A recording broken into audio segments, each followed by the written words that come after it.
All right. You guys hear me okay? Live crowd, very early in the morning. I want to thank you all for joining me. I want to thank the organizers as well. They were wonderful to invite me here, and it's not every day I get to swim across the pond to enjoy London and its wonderful weather. I almost moved here when I was 21. I absolutely loved the scene, and then I stayed here for about 2 weeks, and I was born in LA, lived in Miami, work in Asia, and I'm just like, if it goes below 26 Celsius, I can't handle it. So anyways, so there's a big picture of me, as you can see. I've been in the industry for a long time, primarily in the advisory, consulting, and management consulting side of things through the ICO phase, governments implementing blockchain, institutional companies either starting in blockchain or separate from the blockchain industry wanting to implement blockchain services. Worked with a lot of Asian companies in the investment banking, from digital assets to STOs as well. Held some senior management positions in Asia with investment banks and other companies in Japan. I'm currently right now the CEO of BitTalk Exchange. We're a Singapore-based exchange, newish on the scene for about 8-9 months. I just recently started with them. It's a very exciting time in the digital asset space right now. We know it's a very crowded asset space with exchanges, but we're here to kind of fight, and we have a lot of very great competitive advantages and features for the digital asset community. And that's kind of where we're at right now. Today, I want to give a kind of special presentation. I speak around the world every month, sometimes twice a month, and all the presentations, they're great, including mine, but today we want to have a little bit more entertaining, right? Gloomy weather, coronavirus, I figured I'd do the Johnny Black, Man in Black thing to celebrate all the death that's going on and all the stir. So anyways, let's move into some fun. I'm American, so I get to talk crap about my country all the time. We're allowed to do that there, right? Thank God for that, right? Freedom of speech, capitalism, everything. That's why I love America, and that's why I hate a lot of things from there too. So today I want to talk about the biggest scam on earth, which is what you guys know about, which is what I know about, what our country did to the global economy in 2008, okay? Literally the biggest scam on earth. We're talking almost $1 trillion if you add everything up in the global economies of what happened, a complete disaster. During that time, and exactly right at the time of the crash, something wonderful was created. Many believe that that was the reason it was created. And what I'm talking about is blockchain, starting with the Bitcoin protocol. A lot of people say, oh no, it wasn't, that wasn't the reason. But you know what? Whatever, because guess what? It literally started right at the time of the crash. So for the sake of my presentation, and to build the foundation of this wonderful protocol that everyone's talking about, that we're all here for, not just the Bitcoin protocol, but blockchain in general, we're going to keep it that Bitcoin and blockchain was birthed out of the biggest scam on earth to protect consumers, to protect society, to change things. There's a famous quote in history, and it's called, or it says, absolute power corrupts absolutely. Okay, and I think there's even some scientists, forgive me if I'm sounding, whatever, but I think there's scientists that have even studied certain things with absolute power. And to a fact, it corrupts absolutely. Oh, okay. Well, got one of my little things off, but that's okay. I promised my PowerPoint was flawless when it got here, but that first line needs to go up a little higher, but it's okay, you guys can read it, right? Sorry, I'm like kind of very detailed oriented. Anyways, so literally, I'm not gonna get into the exact process of what happened in the 2008 crash. Everyone here looks very intelligent. You know about the asset-backed securities and collateralized debt, and you know that whole process. We're not going to get into that. That would be a 2-hour presentation. I want to highlight the key principles of how detrimental it was. Highlight then the key principles of blockchain technology, and then to close it out, I want to highlight how do we move forward into mass adoption with blockchain technology, and also the new institutionalized, centralized systems that are happening right now, like Facebook Libra. and the JP Morgan coin. How do we move forward with that? So during that time in the crash, as you know, you can see here, me, a United States citizen, and the rest of us paid almost $200 billion to bail out the banks. Okay, that's a lot of money. They were scamming everyone, and that goes all the way down to the loan officers at mortgage companies slanging these really crappy loans. Some could say, oh, well, they were naive and didn't know, but regardless, they were part of that system that was slanging horrible loans. We had agencies like Moody's and the rest of them on Wall Street giving fake reviews of these assets. That happens in our regulated government by the SEC, fake ratings of investment products. And here we are in blockchain, and they're calling us a scam. The ICO scam, granted, there was a ton of bad projects, scams in there. There were some really phenomenal ones, as we know, that came out of it.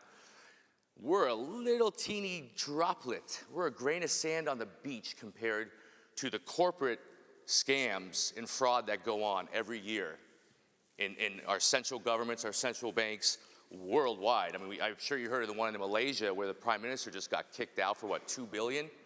About a year ago? $2 billion. Him and that other guy scammed the actual government, a fund that was set up for economic growth.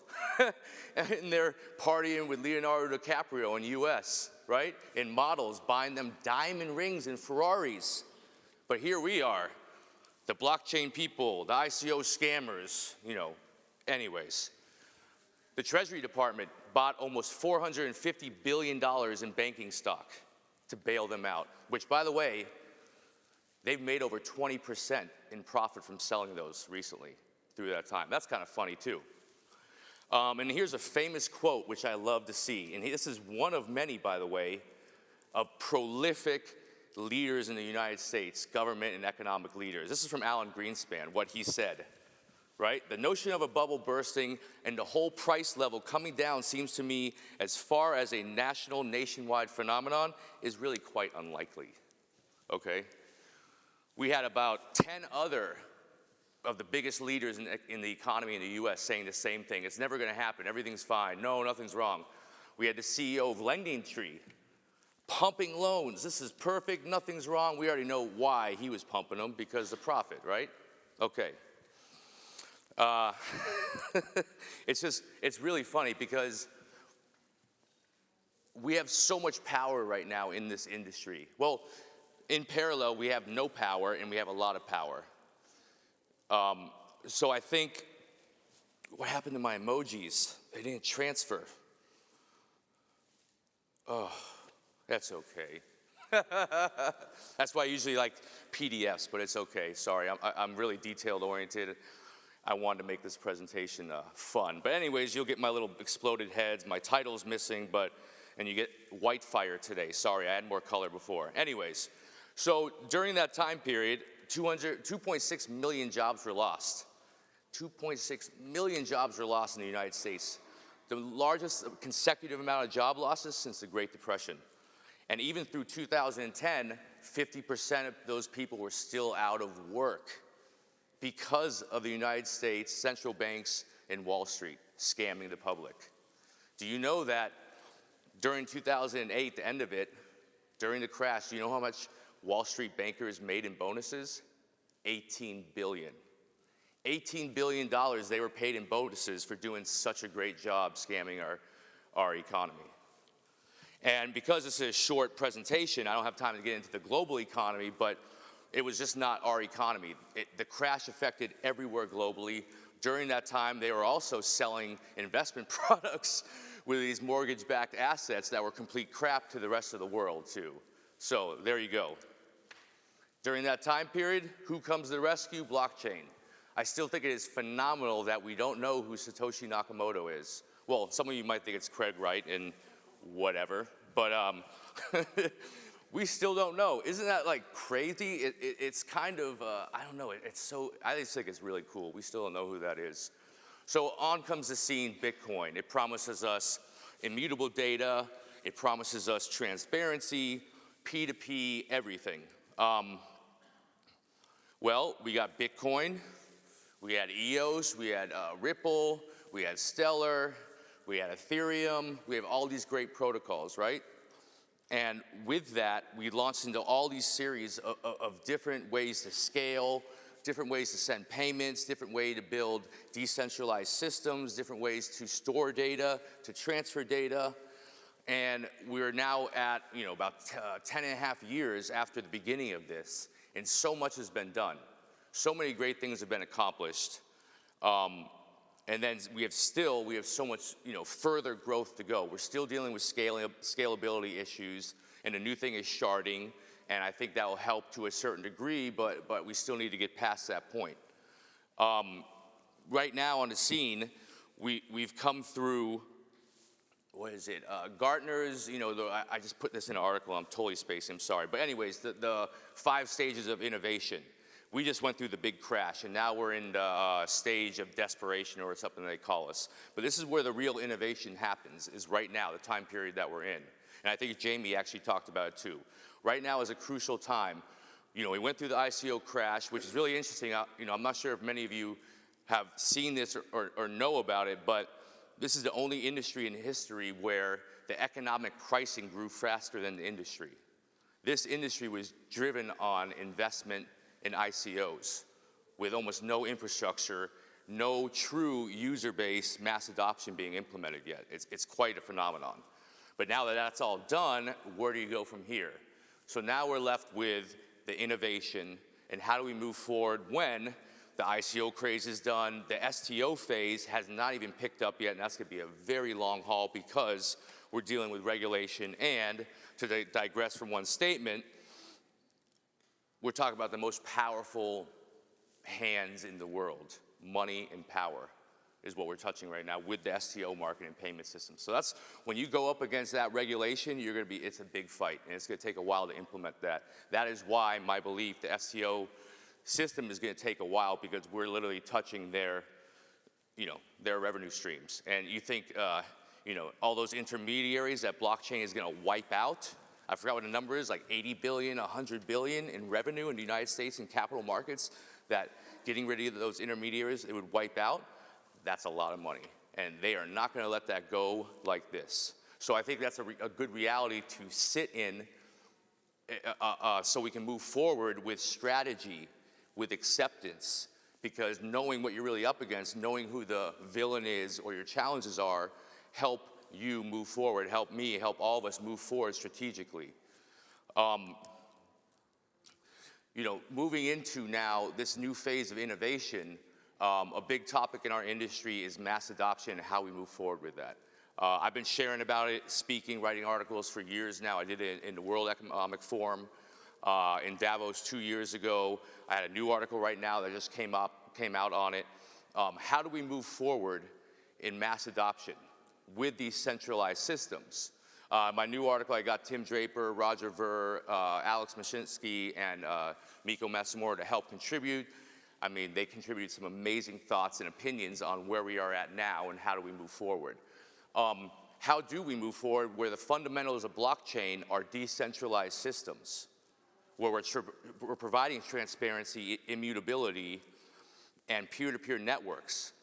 But as we know, the Facebook Libra coin, the JP Morgan coin, the Chinese central bank that's creating their digital coin, the US, whenever they do it, the rest of the countries like Cambodia that are starting, Google and Amazon, which will eventually join in their own way. Amazon already does services, but I mean creating their own token payment system. How do we move forward with these centralized systems? Just because they're using blockchain does not mean that they cannot repeat the problems of the past and the mistakes.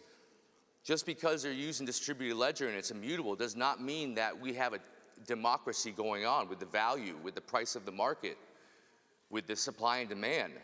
Jamie touched on that too. I mean, with Google, Facebook, there's a huge hierarchy that's been going on. Right now we've reached a funnel where they've been manipulating the market price, the supply and demand forever, just like the banking systems have. And blockchain, if it was a true decentralized system and peer-to-peer, would prevent that. He also spoke on, I think I'm probably his biggest fan, but I keep mentioning him, but he spoke on some great stuff. He talked about machine learning and AI.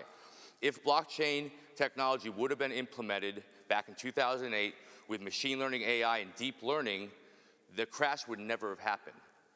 See, there would have been trigger points, There would have been programming, would have been patterns recognized and outliers recognized, just like this company, biggest fan, right? Recognized to see that all these small banks, which created like macro economies with the crash, were over leveraged. No one saw that everyone was over leveraged.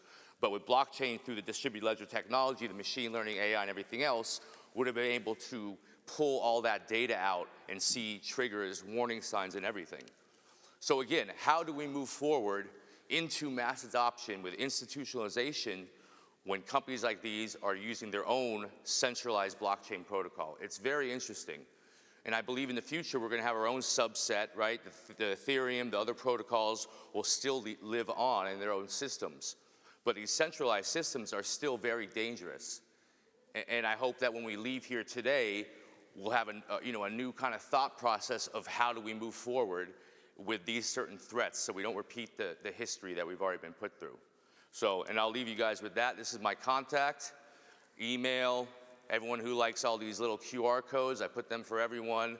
Our BitTalk Exchange website, my website. I also host my own blog, jdsalbego.com, and I'm also a featured contributor on Cointelegraph.com. And I hope you guys enjoy the rest of the day. Thank you very much.